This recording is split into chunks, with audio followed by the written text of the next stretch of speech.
እነዚህም አምነዋል፣ ጌታ ኢየሱስ አዳኝ ነው ብለዋል። ነገር ግን ምንድነው የቀራቸው? በዮሐንስ ጥምቀት ላይ ብቻ ቆይቷል።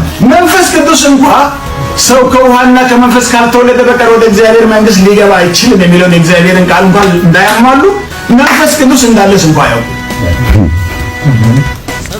እንዳለስ እንኳን ያው እና ምንድነው ያለው? እንኪያስ በምን ተጠመቃችሁ አላቸው። አያችሁ ቁልፉ ያለው ስለ የመገለጥ ነገር ላይ ቁልፉ ያለው ከፊት ይልቅ የሚገለጠው ነገር ምንድነው? ስለ አጵሎስስ ምንድነው የገለጡት ጵርስቅላና አቂላ ብላችሁ ከጠየቃችሁ ምን ይላል? እንኪያስ በምን ተጠመቃችሁ አለ። እነርሱም በዮሐንስ ጥምቀት አሉ። ጳውሎስም ዮሐንስስ ከእርሱ በኋላ በሚመጣው በኢየሱስ ክርስቶስ ያምኑ ዘንድ ለአሕዛብ እየተናገረ በንስሐ ጥምቀት አጠመቀ አላቸው። ይህን በሰሙ ጊዜ በጌታ በኢየሱስ ስም ተጠመቁ። አሜን። አዲሱ ነገር ከዮሐንስ ጥምቀት ወደ ኢየሱስ የተገለጠለት። ሃሌሉያ ሃሌሉያ ሃሌሉያ አሜን።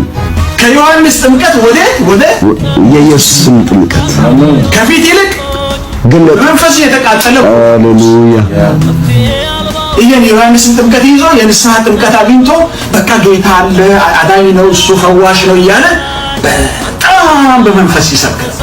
አይፈራም። ደግሞ በምኩራብ ላይ ነው ይሰብከው። ይሄ ነገር ግን ጵርስቅላና አቂላ ሲያገኙት ነው የተሻለ ከፊት ይልቅ የተገለጠ። አሜን ሃሌሉያ ሃሌሉያ። እነዚህ ሰዎችም እንደዚሁ በተመሳሳይ ከፊት ይልቅ ተገለጠላቸው። ተመስገን ኢየሱስ ይመስገን። ይሄ እንዳለ ሆኖ ነገር ግን እስቲ ይሄ ሰው በመጽሐፍ እውቀት ይበረታል።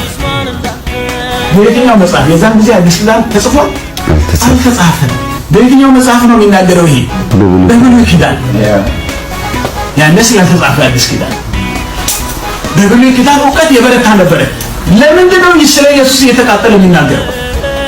በብሉይ ኪዳን ስለ ኢየሱስ የተጻፉትን ነገሮች አንድ ባንድ ያውቃቸው። ሃሌሉያ ሃሌሉያ። አሁን ዘመን ሰዎች በብሉይ ኪዳን ስለ ኢየሱስ ምን ተጻፈ ብላችሁ ብትጠይቁ አይመልሱም። አዲስ ኪዳን ላይ ያለው ይናገራል። ግን ምን ተባለ ስለ ኢየሱስ በብሉይ ኪዳን? ይሄ ሰውዬ በምንድን ነው የመጽሐፍ እውቀት የመጽሐፍ ትርጉም ይረዳ የነበረው? እስቲ እኔ ከእግዚአብሔር ቃል Namen Jesus in Kapitel 19 werden wir lesen, da Paulus trifft nochmal gläubige Menschen. Die sind auch gläubig, die glauben an Jesus, genau wie Apollos, die waren unterwegs. Und Paulus traf sie und fragte, habt ihr Heiliger Geist bekommen? Sie haben gesagt, wir haben nicht gehört um Heiliger Geist. Danach fragt ihr danach, wie seid ihr getauft? Wir sind auf die Taufe Johannes oder die Taufe wie Johannes. Danach hat er nochmal auf den Namen Jesus sie getauft. Danach sie haben Heiliger Geist bekommen. Amen. ኢየሱስ ይባረክ። እኔ እንዲያውም ብዙ እንዳላስቸግራችሁ መጽሐፍ የከፈታችሁ እንዳትለፉ በኢሳይያስ ትንቢት ላይ የተናገሩትን ብቻ ሰብስቤ ስለ ኢየሱስ የተነገሩትን ብቻ ልንገር። ከዛ ሌሎችም አሉ ግን ብዙ ሳልሄድ ማለት ነው። ኋላ ትንሽ ከሚክያስና ከዘካርያስ ጨምራለሁ ትንቢቶች ስለሆኑ። ስለዚህ ይሄ አጵሎስ የሚባለው ሰው በመጽሐፍ እውቀት የበረታ ነው የሚባለው የትንቢት መጽሐፍ ስለ ኢየሱስ ምን ይላል? እቺን መረዳት ለኛ በጣም ጠቃሚ ስለሆነ ማለት ነው።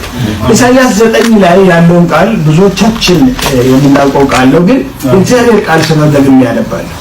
Amen. Dieses Apollos ist voll mit Schrift gelernt und hat Erkenntnis über Schrift und das ist auch mehr im Alten Testament und ich möchte euch einfach welche Schrift oder welche Erkenntnis hat Apollos und wir schauen das einfach in das Buch Jesaja.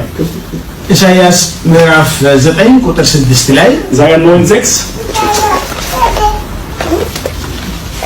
ይገርማል። ስለዚህ ሕፃን ስለ ኢየሱስ ክርስቶስ ሕፃን ተወልዶልናልና ወንድ ልጅም ተሰጥቶናልና አለቅነትም በጫንቃው ላይ ይሆናል፣ ስሙም ድንቅ መካር፣ ኃያል አምላክ፣ የዘላለም አባት፣ የሰላም አለቃ ተብሎ ይጠራል።